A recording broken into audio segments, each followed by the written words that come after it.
Este é o estande mais movimentado da Green Zone. Assembleia Legislativa, na COP30, realiza neste momento a abertura do segundo painel deste dia 18 de novembro de 2025, com o tema Criança e Adolescentes Amazônida, Realidade, Desafios e Oportunidade. É a 30ª Conferência das Nações Unidas sobre as Mudanças Climáticas. Celebramos a força da democracia como instrumento de transformação ambiental, por meio do diálogo, da escuta ativa e da participação cidadã. Reafirmamos nosso papel na promoção de soluções que respeitem os ecossistemas, protejam as comunidades vulneráveis e garantam um futuro justo para as próximas gerações.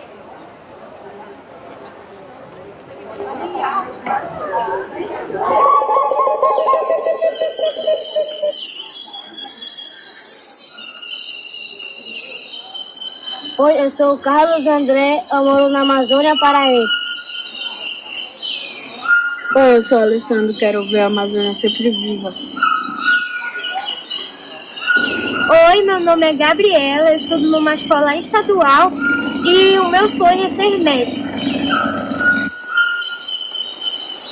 Oi, meu nome é Vitor, eu sou de Abaetetuba e o rio é meu quintal. Na Amazônia, a infância tem o som das águas e o cheiro da terra molhada. Aqui, cada criança é uma semente que precisa florescer.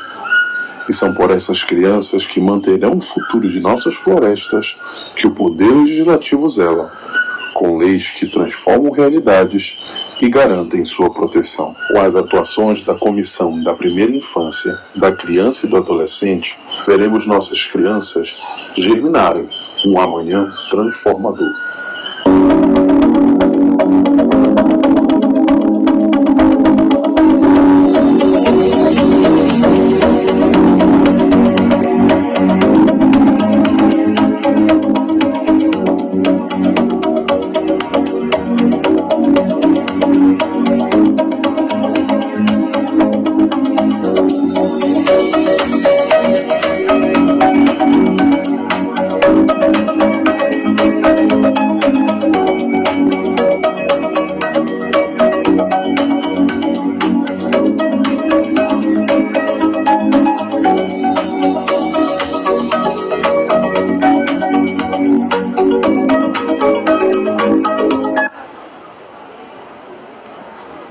Ser parlamentar é escutar, mas também é agir.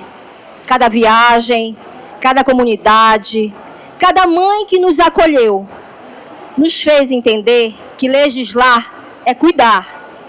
E que cuidar da criança amazônida é cuidar do coração da nossa floresta. Neste momento em que cedimos a COP30, é essencial dar voz às crianças e adolescentes. A Constituição Federal e o ECA determinam prioridade absoluta na garantia dos seus direitos. Mas as mudanças climáticas vêm agravando a vulnerabilidade e ameaçando suas vidas, especialmente pelas cheias, secas extremas, insegurança alimentar e deslocamentos de comunidades. Me permitam chamar a atenção de vocês. No Brasil, segundo o PNAD contínuo, que é de 3 em 3 meses, do IBGE, cerca de apenas 39% das crianças têm direito a uma pré-escola, a uma creche. Significa dizer que 6,9 milhões de crianças estão ainda sem creche. Nessa faixa etária, estão fora da escola e da creche. Com isso, privadas do seu direito básico à educação. No Pará, aproximadamente, apesar de todos os esforços do nosso governo, ainda são 194 mil crianças que necessitam de pré-escola. Relatório dado pela Educação de Estimativa Estadual. Nossos adolescentes, de 15 a 17 anos, uma faixa de 4 a 10 mil fora da escola. Estimativa provisória. Dados esses, dados pelo IBGE no estado do Pará. E ainda mais importante, nossas mulheres, 57%, vivem no trabalho informal. Não se trata de uma estatística fria. São famílias que enfrentam diariamente o dilema de onde deixar seus filhos. Mulheres impedidas de trabalhar ou estudar por falta de creches. Próximas à sua casa. Comunidades inteiras, rios, ribeirinhos que necessitam de uma maior estrutura educacional. Precisamos de protocolos que alcancem os mais vulneráveis. Justiça climática é justiça social, ligada diretamente à proteção integral das infâncias amazônicas. Precisamos unir esforços e sensibilidade para garantir que nenhuma criança, nenhuma mulher, nenhuma comunidade vulnerável se deixe para trás. Entendo que a educação das crianças e adolescentes são prioridades absolutas. Por isso, já em 2005, buscamos leis que pudessem alcançar a infância. Por isso, já em 2005, apesar das ODS, deputada Maria do Carmo, terem vindo apenas em 2015 e iniciaram em janeiro de 2016. Mas lá, o Parlamento do Estado do Pará já se preocupou com leis que pudessem alcançar a infância promotora. E aí, seguinte, leis essas que transformam vidas. E eu vou dar apenas exemplos de algumas e que já alcançam a ODS. A lei que institui medidas educativas de proteção contra violências, drogas e ISTs. Olha, gente, em 2005 ainda era DST, né? Mas que coisa! Como se alcançar uma ODS se não se coloca, se não prepara crianças e adolescentes para se proteger da violência doméstica, da violência educacional, das drogas e das ISTs? Seguinte. Reconhecer a importância dessa grande ferramenta que são os conselhos tutelares. Eles que são a ponta, eles que adentram nas casas, eles que fazem o diálogo, uma ferramenta fundamental que precisa ter mais oportunidade, segmentos que precisam estar sempre capacitados e protegidos pela nossa justiça. Seguinte, aliás, quero parabenizar, porque hoje, queria uma salva de palmas, hoje é o Dia Estadual do Conselheiro Tutelar. É aquele que enfrenta todas as prerrogativas e tem a coragem de mostrar que nós precisamos de mais cuidados na infância. Seguinte, por favor. Institui a semana sobre a gravidez na adolescência.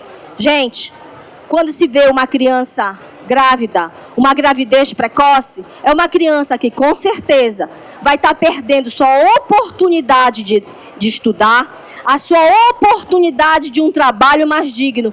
É tirado todas as prerrogativas, quase sempre, desta criança que ficou grávida na adolescência.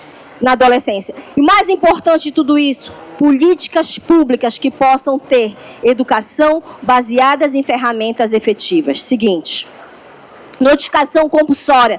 Como é que nós entraremos com políticas públicas que efetivamente alcancem essas crianças se não tivermos, deputada Maria do Carmo, protocolos e notificação para sabermos quais são os municípios onde aquelas crianças têm mais possibilidade de estar grávida e ter condições de atender? Seguinte, obrigatoriedade da notificação compulsória nos casos de violência contra criança e adolescente.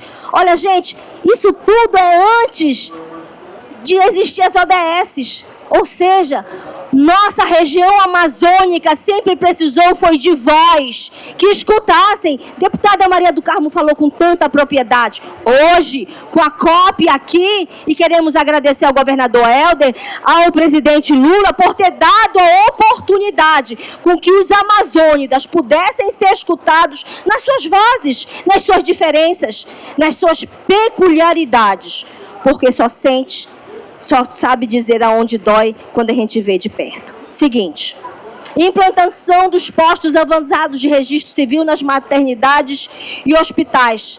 Ora, nós sabemos e que militamos nos interiores quanto subregistro ainda existe. E essa criança, se ela não tiver registro, ela ainda não faz parte da civilização, ela nem existe. Como vai ter política pública se ela não tem estatística? Então, primeiro registro, certidão de nascimento, garantia desse registro. Seguinte, por favor. Obrigatoriedade, olha aí, em 2008, nós estamos fazendo quase 20 anos que essa lei existe e já é obrigatório no estado do Pará que hotéis, pensões e albergues registrem crianças e adolescentes que se hospedem para evitar o tráfico de crianças, evitar abuso, pedofilia, uma série de problemas que nós, como amazônidas, como Brasil, precisamos entender que só unidos conseguiremos enfrentar tal situação. Seguinte, por favor. Institui política antidrogas no Pará e sabemos nós, como mães, pais, professores, educadores, o quanto a droga tem avançado e quanto nós precisamos ter políticas públicas de enfrentamento e combate. Seguinte, matrícula prioritária para pessoas com deficiência locomotora, o acesso, deputada, em escola pública de ensino mais próximo de sua residência, já em 2009. Então, todas essas leis, elas já alcançam as ODSs, que só em 2015 iniciaram. Seguinte, por favor. Notificação compulsória de violência autoprovocada. E a gente sabe, infelizmente, o quanto é sério isso nas escolas. Crianças deprimidas, crianças que se automutilam, e infelizmente algumas chegam a cometer o suicídio. Seguinte, por favor. Após feito essas leis, nós conseguimos entender que cada lei é uma raiz que sustenta a floresta humana da Amazônia. Quem é a floresta humana da Amazônia? Somos nós, as crianças, os adolescentes, o ser humano. E não existe Amazônia viva sem o ser humano, com as suas necessidades e suas oportunidades. São políticas que protegem e fazem florescer novas histórias. Para alcançarmos a infância e adolescentes familiares do estado do Pará, oportunidades políticas como creche por todo o Pará, que onde o governo do estado, com muita propriedade, tem levado a todos os municípios, onde há uma parceria, prefeito, a prefeitura dá o terreno, o governo do estado entra com recursos e com os equipamentos e a Assembleia Legislativa do Estado, deputada, autorizou este empréstimo para com que todos os municípios pudessem alcançar tendo uma creche. A Usina da Paz, ferramenta importantíssima que já é referência a nível da América Latina, que transforma, oportuniza. Olha, pode soltar.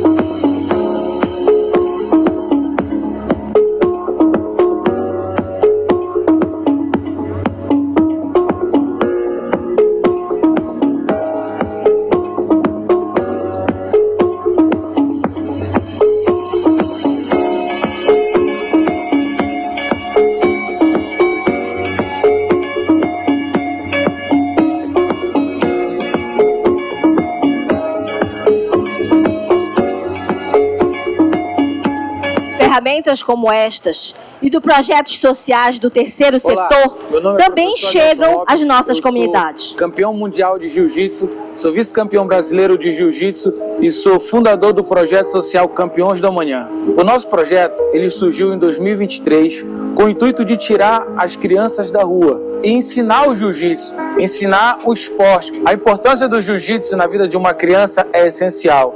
Ela vai ter domínio próprio, ela vai ter autocontrole, ela vai saber pensar nas horas mais difíceis, que é isso que o jiu-jitsu faz. Ela vai ter o fundamental que a arte marcial em si é, a disciplina. O projeto surgiu com esse intuito de dar um futuro, de transformar essas crianças que estão na rua em verdadeiros campeões.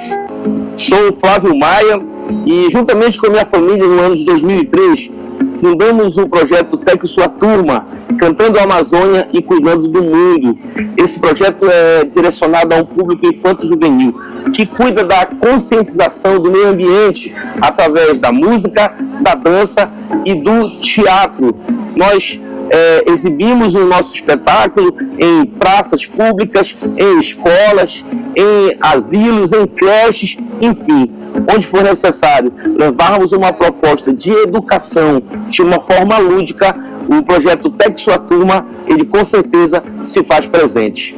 Me chamo de Vanildo Pérez Ferreira, presidente da ONG Topeiros Mirim, localizado no município de Rio Branco, que há 28 anos desenvolve um trabalho socioeducativo com crianças e adolescentes em situações de vulnerabilidade social, promovendo inclusão, cidadania e oportunidades através de atividades socioeducativas, esportivas e culturais. Atualmente a ONG atende 140 crianças e adolescentes de segunda a sexta-feira, oferecendo reforço escolar, aulas de inglês, informática básica, aulas de capoeira, muay thai e atividades esportivas e recreativas.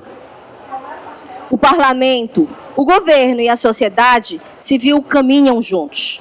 As políticas públicas se tornam reais quando alcançam mais parceiros e mais efetivamente a sociedade. Agora, escutaremos outros grandes parceiros, outros poderes que alcançam, colaboram e ajudam a garantir a proteção de direitos da infância. Receberemos a doutora Patrícia, do Ministério Público. Olá, bom dia a todos e a todas. Como a doutora Ana me apresentou, sou Patrícia Araújo, eu coordeno a área da criança e do adolescente no âmbito do Ministério Público do Estado do Pará, através de um órgão vinculado à Procuradoria-Geral, chamado Centro de Apoio Operacional da Infância e Juventude. Eu quero cumprimentar as minhas colegas aqui, a deputada Ana Cunha, as colegas painelistas, doutora Ariane, doutora Rubilênia, aqui a Flávia, a deputada Maria do Carmo, e outras tantas pessoas, amigas e conhecidas, como a irmã Henriqueta, lutadora contra a violência contra a criança e adolescente no estado do Pará, que estão hoje aqui prestigiando esse painel. Me desculpem se eu esqueci de mencionar alguém especificamente, porque quando a gente está aqui em cima, nem sempre a gente tem uma visão do todo. O que ocorre? Quando eu fui convidada a integrar esse painel, me disseram que eu tinha menos de 5 minutos de fala. Então, eu vou tentar correr. É o seguinte, gente, quando a gente fala desse tema, né, sobre a criança e o adolescente, sobre realidade, sobre desafio e sobre oportunidade, nós temos que pensar que a criança tem direitos desde antes dela nascer, quando ela ainda está na barriga da mãe. Nós temos no estado do Pará, estamos falando da nossa realidade, né? Nós temos um estado que ainda precisa avançar na política pública, por exemplo, da primeira infância. O programa Creches por Todo o Pará é uma excelente iniciativa, porque nós precisamos de educação na primeira infância. Mas nós precisamos também que a política da primeira infância aconteça de forma organizada. Para isso, nós precisamos ter plano estadual pela primeira infância, que nós ainda não temos, plano municipal em todos os municípios pela primeira infância. Nós precisamos, gente, falar de um assunto que a deputada colocou muito bem na fala dela no início, que é as longas distâncias do estado do Pará. Construir política pública no estado do Pará não é igual construir política pública no sul, no sudeste. O norte tem essa particularidade dos grandes desafios, dos nossos territórios cobertos por rios, por florestas, e as nossas crianças também têm as particularidades delas por serem de povos e comunidades tradicionais. E aí a gente entra nos grandes desafios da nossa realidade. Nós precisamos ter um orçamento criança, porque o Estatuto da Criança e do Adolescente fala que criança e adolescente é a prioridade absoluta, inclusive para a destinação da política pública, para a destinação dos recursos. Então, a gente precisa também se questionar se em cada município nosso, a criança e do adolescente realmente são prioridade no nosso orçamento. A gente precisa, eu vou correndo aqui porque a minha fala é breve, nós precisamos tratar da questão da violência contra a criança e o adolescente. Nós temos estatísticas a nível global, porque a violência contra a criança e adolescente não ocorre só no estado do Pará, ela não ocorre só no território do Marajó, que muitas vezes foi estigmatizado. tem problemas no território, nós temos problemas nos nossos territórios, mas também temos uma rede de proteção que procura agir e proteger, tá? Incorporada por diversas entidades e diversos órgãos que atuam nessa rede, mas falar sobre a violência contra a criança e do adolescente nunca vai ser demais. Nós temos hoje no Brasil, segundo o que a estatística consegue permitir do Fórum Brasileiro de Segurança Pública e do Unicef, nós temos mais de 500 casos por dia de violência contra a criança e do adolescente. Isso dá 20 casos por hora. Imaginem, o tempo que nós estamos aqui nesse stand, quantas crianças estão sendo violadas. Mas pior do que isso é que essa estatística é defasada, ela é subnotificada. Você teria que multiplicar por 10, pelo menos, para que você chegasse próximo do que é realmente a realidade da violência contra a criança e o adolescente. Nós temos, gente, 150 casos, pelo menos, notificados por dia de violência contra a criança no Brasil, sexual. No mundo, o Unicef diz que uma em 8 mulheres foi vítima de violência sexual. Isso é alarmante, porque isso mostra que não é só uma ineficiência de política pública ou de repressão, isso mostra que alguma coisa está errada no comportamento das pessoas. Quando eu tenho mais de 90% das vítimas mulheres e mais de 90% dos agressores homens. Isso também nos chama a uma responsabilidade de uma masculinidade mais positiva ao olhar as nossas mulheres e as nossas meninas, principalmente. Porque a violência na primeira infância e na infância, ela traz consequências muito graves para o resto da vida. Tá? Eu já ouvi de vítimas de violência, que foram violência em criança, violência sexual, violência física, que disseram assim para mim: doutora, eu aprendi a associar amor à dor. Gente, isso é de uma violência tão grande, e isso não é uma violência que vai acabar na infância, na hora que aquela violência cessar. Essa mulher, essa menina, vai levar essa violência para o resto da vida, porque ela aprendeu a associar errado a forma de sentir pela violência que ela sofreu. Isso é muito grave, gente. Eu vim também para falar para vocês um pouquinho de um projeto que o Ministério Público fez agora na COP30, que é o Tendas Laranjas. Eu estou com a camisa dele aqui, que é exatamente esse enfrentamento e essa presença do órgão perto da população. As tendas estão espalhadas em 8 lugares estratégicos da cidade. Eu acho que eu tinha até um videozinho aí para passar, se você puder soltar para mim. Apresentação, pode soltar. E aí, o que acontece?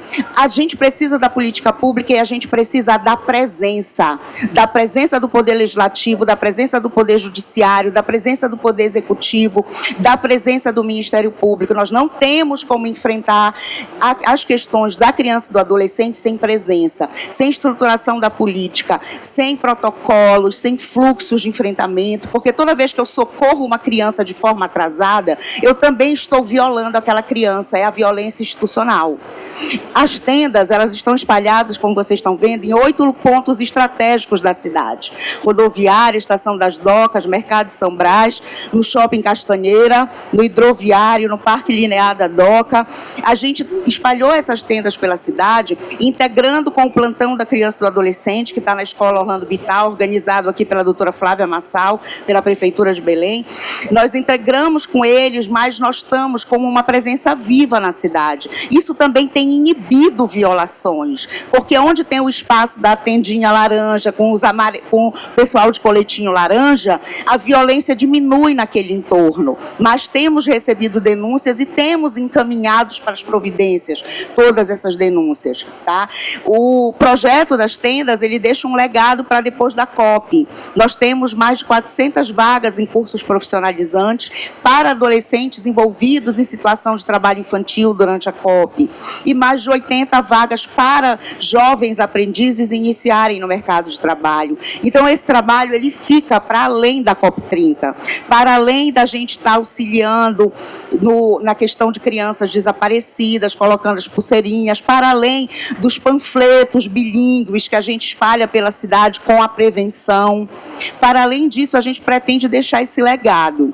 Muitas pessoas já disseram: doutor, esse projeto não podia ser permanente. Aí eu digo assim, quem dera, mas a gente também precisa de apoio para poder que esse projeto, por exemplo, vire uma política pública permanente. Esse projeto, inclusive, ele foi financiado pela Alepa através de uma emenda parlamentar do deputado Thiago Araújo, que não está aqui hoje, mas nós temos que fazer referência e agradecer. E graças à emenda parlamentar é que uma associação pôde montar, junto conosco, o projeto das tendas laranjas, com a preocupação que nós íamos ter da COP30 e da questão dos grandes eventos atraírem também um pouco mais de violação quando a criança e adolescente, devido à grande circulação de pessoas pela cidade. Mas é isso. Eu acho que eu já usei o tempo que me foi dado. A gente tem essas vagas em cursos profissionalizantes, encaminhamentos para primeiro emprego, e a gente pretende deixar um legado de proteção nessa COP. Toda a rede trabalhando junta, unida, porque uma coisa a deputada falou muito correta: sem rede unida, sem presença e sem todos juntos articulados, a gente não faz proteção da criança e do adolescente. Muito obrigada. Eu quero parabenizar a doutora Patrícia. Eu estou deixando todos aqui, porque depois nós vamos chamar no final para a gente poder abrir as falas. Que agora eu gostaria de chamar a doutora Rubilene, que é a juíza da infância. Doutora, obrigada. Se eu quiser ficar aqui já.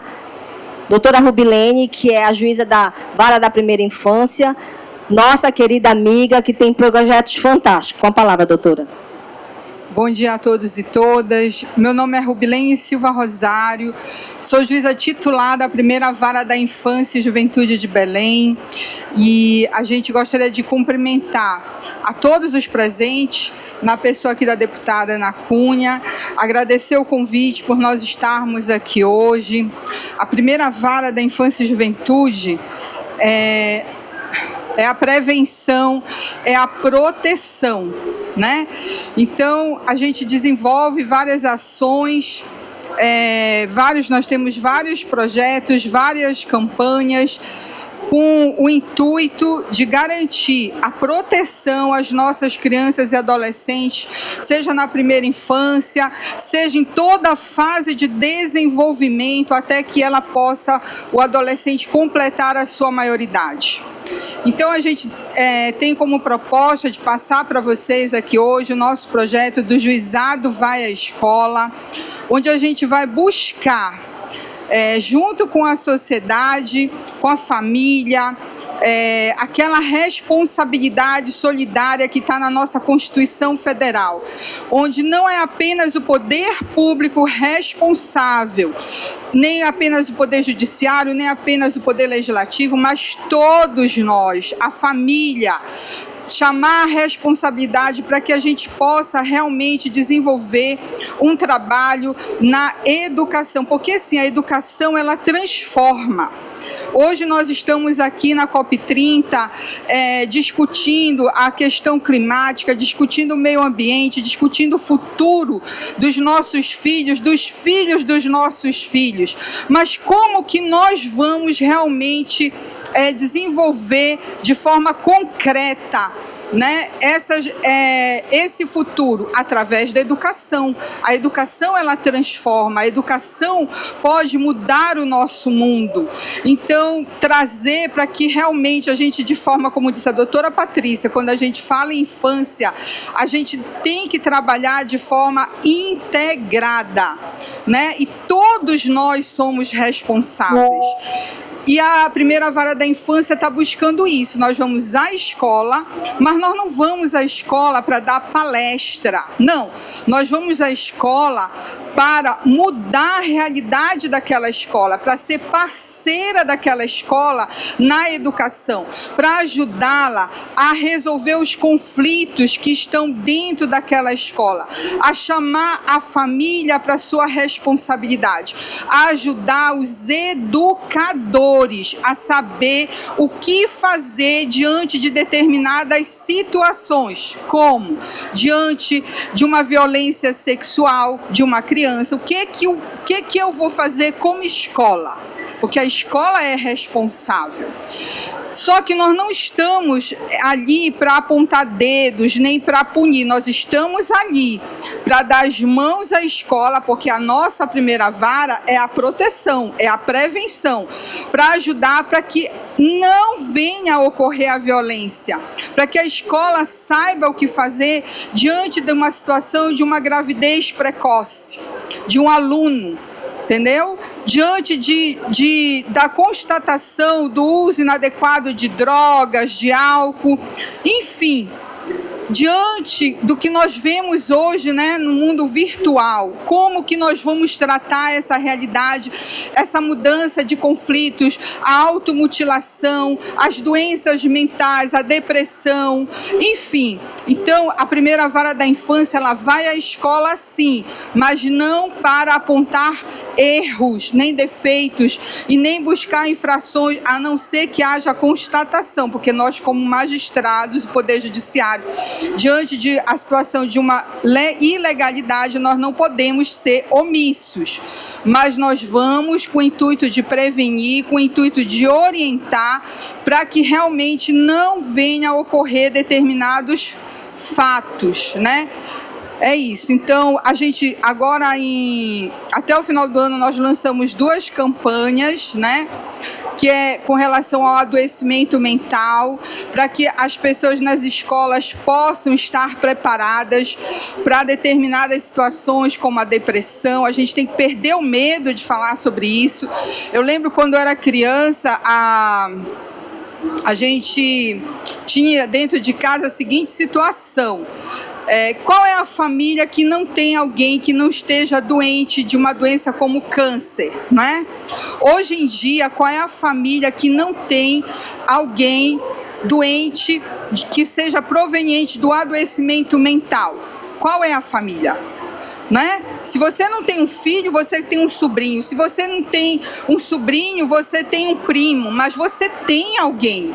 Então nós temos que aprender a perder o medo, a tirar o preconceito das nossas vidas, para que a gente realmente encontre soluções para esse problema. Porque eu digo o seguinte, que a maior pandemia que tem hoje em dia é o adoecimento mental. A primeira vara, 70% dos nossos processos, ajuizamentos de ação na área de saúde vem dessa demanda. É muito triste para um juiz a gente fazer uma audiência e a gente ver aquele adolescente olhar para o braço dele e ver que ele se automutilou, né? Então, assim, nós como sociedade, como família, como seres humanos, nós temos que estar preparados para essa realidade e buscar realmente soluções efetivas, da escuta, do acolher. Isso sim vai fazer diferença. Então, esse projeto, que é o Juizado Vai à Escola, é nesse sentido. Nós temos parceiros como o NUPEMEC, que é justamente para a gente trabalhar a solução de conflitos dentro da escola. A primeira vara vai através da coordenadoria do Comissariado da Infância e Juventude. Nós já fizemos 2 capacitações com o comissariado e os agentes de proteção com esse intuito de ir à escola. Agora, em 2026, nós vamos começar, dentro da articulação que nós já fizemos dentro das escolas que nós selecionamos, porque não são todas as escolas, são as escolas da rede particular e municipal, porque a primeira vara da infância, a competência é Belém, né? Então a gente selecionou as escolas e aquelas que, dentro daquilo que a primeira vara tem, que vem ao nosso conhecimento como ajuizamento de ação, aquelas que realmente estão, digamos assim, no vermelho, precisando de uma ajuda urgente. Então, a partir de 2026, nós vamos começar a ir efetivamente às escolas, mas não com o intuito único e exclusivamente de dar palestra. Não, nós vamos sim capacitar, não dar palestra, fazer capacitação para os membros da escola, entendeu? E buscar soluções realmente efetivas para as nossas crianças e adolescentes. Nós estarmos aqui hoje, a educação, ela faz toda a diferença. Toda a diferença. Começa dali, da base, né? Da base. Então, é isso. A gente espera contar com a participação de todos os envolvidos, todas aquelas pessoas que puderem divulgar as ações da primeira vara dentro do âmbito escolar e abrir as portas. A primeira vara está sempre aberta para todas aquelas pessoas que quiserem tirar dúvidas, quiserem conhecer um pouco mais do trabalho que a gente desenvolve e das campanhas que a primeira vara tem, tá bom? Obrigada a todos. Obrigada, doutora, como sempre, com muita... Aqui, doutora, já fique aqui, que a gente já vai... Agora nós vamos receber a delegada Ariane, que ela foi responsável pela culminância do projeto Curupira, que foi um dos projetos que foi muito importante no nosso estado do Pará. Parabenizar e ela falar da nossa segurança. Doutora, muito obrigada. Você agora. Obrigada, doutora. Bom dia a todos e todas presentes. Cumprimento e, ao mesmo tempo, agradeço o nome da deputada Ana Cunha, deputada Maria do Carmo, por mais essa ação. Nós somos parceiros aí já de muito tempo e essa é apenas mais uma ação da ALEPA para se discutir uma temática tão importante. E cumprimento essa plateia tão bonita em nome da irmã Henriqueta, que é uma ativista com reconhecimento mundial, que dá voz a muitas crianças. Parabéns a todos os membros da sociedade civil e todas as pessoas que estão aqui presentes nessa discussão importante. A segurança pública, ela faz parte do sistema de proteção. E como as minhas colegas, também cumprimento minhas colegas aqui, que estão dividindo o painel comigo, a doutora Patrícia e a doutora Rubilene. E como já foi muito bem pontuado por elas, o alcance de políticas públicas para criança e adolescente, ele precisa de uma integração total. E é por isso que a segurança pública está aqui e faz parte desse enfrentamento. Desde o ingresso de policiais nas instituições, onde na formação eles recebem ali todo um cuidado de informação para que no momento em que eles estejam na rua, no enfrentamento e na prevenção de crimes, por exemplo, contra a criança e adolescente, que eles estejam preparados para receber essa demanda, que é uma demanda diferenciada, que precisa de tato, que precisa de ainda mais humanização e cuidado no momento de recebimento de uma denúncia e no momento de uma investigação para que se encontre ali indícios de autoria e materialidade. Infelizmente, no estado do Pará, não diferente como nos outros, nós temos sim muitos casos de violência. E como é que a segurança trabalha? De maneira integrada com os outros órgãos, inclusive. Nós temos delegacias especializadas ao longo, ali é o percurso de todo o estado, cobrindo as regiões integradas. O nosso estado ele é dividido em regiões integradas e cada região integrada tem sua peculiaridade. Então, o Nordeste do Pará é diferente do Marajó, que é diferente do Oeste. E os colegas que ali estão procuram desenvolver o trabalho considerando as especificidades daquele local. E também nós temos aqui na região metropolitana diversas unidades, sendo algumas específicas para apuração de crimes exclusivos de violência sexual contra a criança e adolescente. E aí, por que nós temos? Infelizmente, em razão da demanda. Só dessa delegacia que é específica para apuração de crimes sexuais, nós temos 3 aqui na região metropolitana. Fora isso, nós trabalhamos de maneira preventiva com diversos projetos nas escolas que levam informação à população e para a criança e o adolescente, né? Que são os principais interessados nessa temática e nessa demanda. E quando a gente leva informação sobre o corpo, nós estamos levando algo que está na nossa Constituição Federal, é o direito à dignidade sexual de crianças e adolescentes.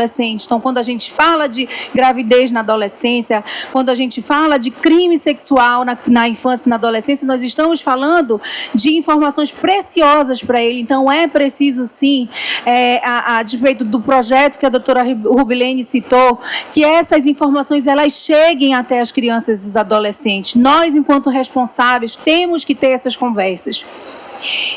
Uma outra situação importante que nós realizamos no âmbito da segurança pública é levar mutirões, são atendimentos de equipes especializadas para os municípios onde nós verificamos que há um aumento maior ou uma maior probabilidade de ocorrências e de acontecimentos de crimes envolvendo crianças e adolescentes. Então, por exemplo, como já foi citado aqui também, o Marajó, ele foi muito estigmatizado, foi levado a informações a nível nacional de maneira distorcida, falando-se muito em números absurdos sobre exploração sexual. E nós que trabalhamos lá, a minha primeira lotação na Polícia Civil foi em Breves, na Ilha do Marajó, e desde então eu nunca deixei de trabalhar no Marajó. A irmã Henriqueta sempre está no Marajó. Não vamos fechar nossos olhos, existe, mas não na proporção e na magnitude que isso foi colocado. E nós estamos aqui também para dizer que o Estado do Pará é sim referência no enfrentamento desse tipo de crime. Nós temos políticas públicas, nós temos projetos, obrigada, nós temos projetos que são levados até essa população. É óbvio que nós precisamos sim continuar discutindo, continuar debatendo, continuar analisando para levar e para melhorarmos e evoluirmos cada vez mais. A exemplo dessas ações que nós fizemos de maneira totalmente integrada foi a Operação Curupira-Mirim, que antecedeu a COP30 e foi uma operação de prevenção à exploração sexual. Essa operação ela teve uma coordenação nacional pelo Ministério da Justiça, com parceria do Ministério dos Direitos Humanos, com parceria com o Ministério do Turismo, e a nível de Estado nós tivemos muito engajamento das secretarias e das organizações da sociedade civil, a exemplo da OAB, do Instituto Dom Ascona, do Conselho da Criança e do Adolescente. Em que consistiu essa operação?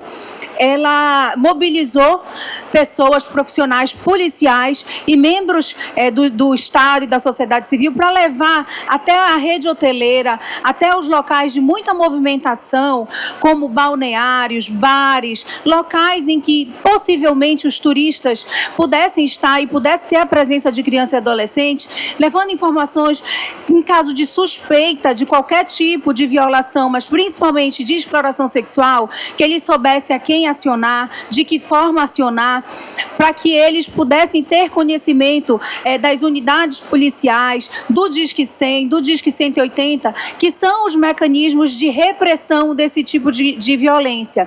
E, ao mesmo tempo, era muito bem colocado para os proprietários e para os responsáveis desses estabelecimentos as responsabilidades que eles tinham. Fico muito feliz de ver o nosso legislativo com aquela lei que 2008, que já colocava ali como uma obrigação dos proprietários de deixar tudo registrado, porque isso é muito importante. Então, essa operação, ela foi feita pensando na prioridade absoluta da criança e do adolescente.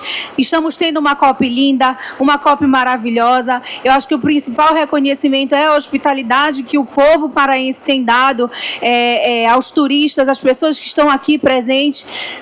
Venham, desfrutem, aprendam, debatam, mas aqui não é permitido nenhum tipo de violação de criança e adolescente, considerando a prioridade absoluta de todos eles. Agradeço também a parceria da Primeira Infância a nível municipal. Os órgãos municipais também estiveram presentes na operação para que nós tivéssemos um sucesso de mais de 5.000 pessoas alcançadas durante essas visitas. Para vocês terem uma ideia da cooperação, nós tivemos 49 policiais envolvidos, da Polícia Civil, Militar, Corpo de Bombeiro, e tivemos 199 parceiros de todas as outras instituições. E só dessa forma é que nós conseguimos evoluir para minimizar os efeitos dessa violência tão nevástica que, infelizmente, ainda existe. Muito obrigada, deputada. Parabéns, doutora Adiane. Não, sente lá. Meu Deus, ninguém quer sentar nessa cadeira mais do carro. Será por quê, né? Mas ainda, apesar desse painel belíssimo, eu sei que já está avançado da hora, eu quero dar uma breve fala para a doutora Flávia Marçal, que é da Coordenadoria da Primeira Infância aqui do município de Belém, que vem fazendo um grande trabalho. Uma breve fala para a gente poder, porque o povo aqui já está bem atrasado, doutora. Boa tarde a todos. Muito obrigada pelo espaço, deputada Ana. Para mim é uma honra poder estar dividindo esse espaço com lideranças históricas na área da primeira infância. Queria aqui agradecer também a irmã Henriqueta, minha grande amiga, minha presidente, inclusive, na comissão da OAB, doutora Ivana Mello. E eu gostaria aqui de entregar mais um legado que nós estamos deixando dessa COP30. Já estamos com as nossas publicações da matriz de responsabilidade. A gente já vinha, doutora, percebendo o quanto que o trabalho pela proteção de crianças e adolescentes vem sendo feito historicamente na nossa cidade. A doutora Ariane também fez um grande trabalho antes da gente iniciar esse processo da COP30, né, da questão do plano de matriz integrado. E a gente entrega, então, agora, deputada, eu gostaria de entregar nas suas mãos, a senhora como representante do Legislativo, esse plano de ação que foi construído por diversas instituições. Gostaria de pedir depois que todas as minhas colegas pudessem fazer essa foto. Esse plano ele foi lançado na COP30, é um plano de matriz integrada, de responsabilidades, onde a gente combinou, não foi, doutora, quais seriam as responsabilidades dos municípios, do Estado, do governo federal, das instituições internacionais na proteção de crianças e adolescentes. Esse é um legado que a gente entrega em conjunto, porque ninguém faz nada sozinho, como diz o meu prefeito, e a gente tem muita alegria de lhe apresentar como representante da Assembleia Legislativa, da Assembleia do Povo, esse documento que serve agora de orientação. E um ponto importante, pela primeira vez na história de uma COP, existe um plano de proteção integrada. A doutora Patrícia apresentou o site da COP30, então a gente entra aqui para a história das COPs como uma COP que promoveu a proteção integrada de crianças e adolescentes. Isso é fruto do trabalho de todos vocês, então parabéns para toda a sociedade paraense que está fazendo história nesse momento.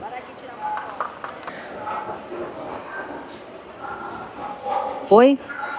Só para a gente poder continuar, mas ainda vamos fazer algumas perguntas aqui a essa mesa bela. Eu quero agradecer imensamente, porque como a gente começou atrasado, eu nem cumprimentei os palestrantes, não cumprimentei as pessoas que vieram, e falei até para a Henriqueta faz parte, isso é o parlamento, o horário foi atrasando, a gente vai indo, mas eu quero primeiro agradecer a presença de todos, em especial a todos aqueles que vieram de outros municípios. Eu tenho professor que veio lá do Marajó, é um professor de uma área ribeirinha. Obrigada pela sua presença. Vocês são o esteio, vocês são os exemplos e precisam mais do que nunca. Mas eu quero agradecer a presença do nosso prefeito Junião de Orem. Fiquem em pé aí, Junião, para eles te verem. Presença dele, da nossa primeira-dama e secretária de assistência, ali atrás, dona Eli, a nossa secretária e primeira-dama do município de Goianésia, a nossa querida... Eita, faltou. Eliane... Nossa vice-prefeita de Maracanã, Colares, fica em pé, Branca. Nossa primeira-dama de Mãe do Rio, Carol Rebelo.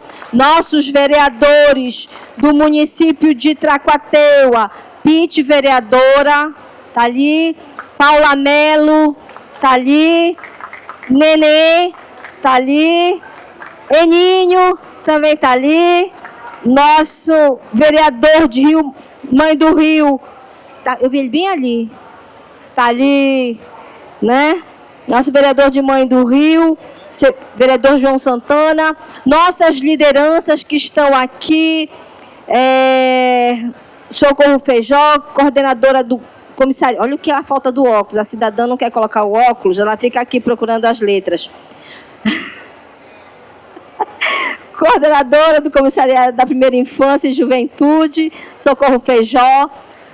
Nossa querida Henriqueta, que lembra muito o meu querido e sempre Dom Ascona, que eu tive a honra de poder, por muitos momentos, dialogar, caminhar junto com ele, rezar junto com Dom Ascona, aquele que é um dos maiores símbolos de direitos humanos ainda do estado do Pará. Apesar, eu queria uma salva de palmas para o nosso sempre grande Dom Ascona, né? E Como uma culminância, gente, eu queria fazer uma fala, porque eu sei que já está avançado da hora, agora tem que colocar o óculos. Que essa culminância está escrita. Ao concluirmos este painel, o compromisso não é apenas institucional, deputada. É humano, é histórico, é civilizatório. Assim buscaremos que todo investimento enxergue a infância, a adolescência e as mulheres de forma integral e absoluta, com vistas na preservação do meio ambiente, no qual tornem-se políticas públicas efetivas e que alcancem as áreas mais vulneráveis. Quando fortalecemos escolas, prefeito, quando fortalecemos a educação ambiental, saúde tradicional, cultura e meio ambiente, nós não formamos apenas alunos, formamos cidadãos que cuidam, respeitam e mantêm a floresta em pé. Para tanto, propomos um financiamento que o Fundo Amazônia, voltado também para as cadeias produtivas sustentáveis para as nossas mulheres amazônicas, que o Fundo Amazônia enxergue e capacite nossos jovens para o fortalecimento das atividades ambientais para ser os nossos futuros defensores da floresta. Porém, mais que uma geração que cuida de sua terra, é preciso de grandes projetos econômicos, que os grandes projetos econômicos assumam a responsabilidade social e ambiental.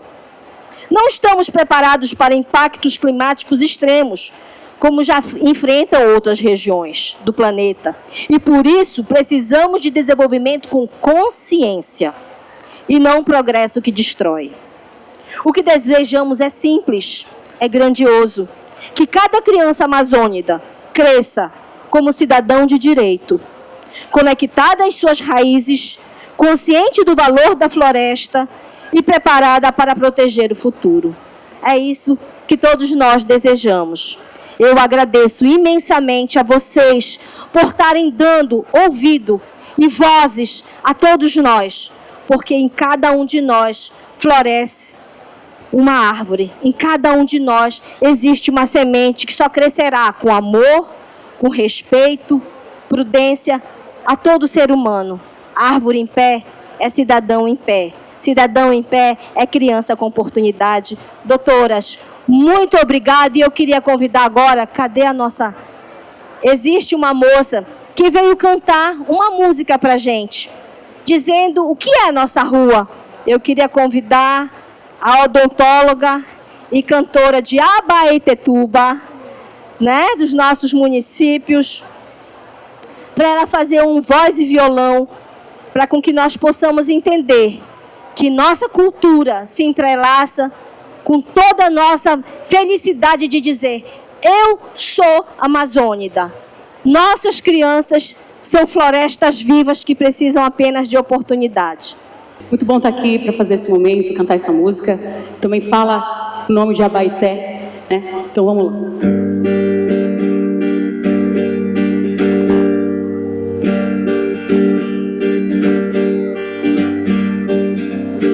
Esse rio é minha rua, minha e tua mururé. Piso no peito da lua, deito no chão da maré. Esse rio é minha rua, minha e tua mururé. Piso no peito da lua, chão da maré. Pois é, eu não sou de garapé. Quem montou na cobra grande não se escancha em Turaqué. Pois é, eu não sou de garapé. Quem montou na cobra grande não se escancha em Turaqué. Rio abaixo, rio acima, em Turacana é. Só de falar na Martita me lembrei de Abaeté. Rio abaixo, rio acima, minha sina cana é. Só de falar na Martita que me lembrei de Abaeté. Pois é, eu não sou de garapé. Quem montou na cobra grande não se escanche por Turaqué. Pois é, eu não sou de... Quem montou na cobra grande não se escanche por Turaqué. Olha, gente, Quem não conhece os nossos rios, as nossas ruas, nossos mururéis? Essa é a Amazônia, deputada, cheia de mistérios, mas cheia de esperança. Que dias melhores, que a COP30 e os grandes organismos reconheçam que aqui está a base de tudo. Viva nossas crianças, viva a Amazônia, viva o Pará. Muito obrigada. Vamos receber o certificado. Responde Boto Preto, te deu esse piché. Foi hino de marizia ou nhaca de mulher? Me responde Boto Preto, quem te deu esse piché? Foi hino de marizia ou nhaca de mulher? Pois é, eu não sou de... E montou na cobra grande, não se escanche por aqui.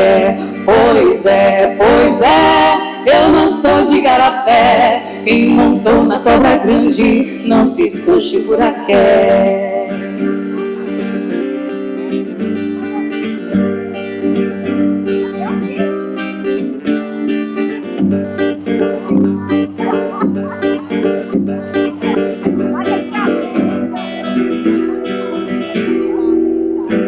A caça namoradeira, namora um malandro urubu. Eles passam a tarde inteira causando o maior rebu. Na docada ver o peso no meio do pitio. No meio do pitio, no meio do pitio, no meio do pitio, no meio do pitio. Eu fui cantar carimbó lá no ver o peso, urubu sobrevoando, eu logo pude prever. Parece que vai chover, parece que vai chover. Depois que a chuva passar, vou cantar carimbó pra você. No meio do pitio, no meio do pitio, no meio do pitio, no meio do pitio, no meio do pitio, no meio do pitio, no meio do pitio, no meio do pitio. O urubu malandro foi passear lá no Marajó. Comeu de tudo, mas vivia numa tristeza só. O urubu lhe perguntou: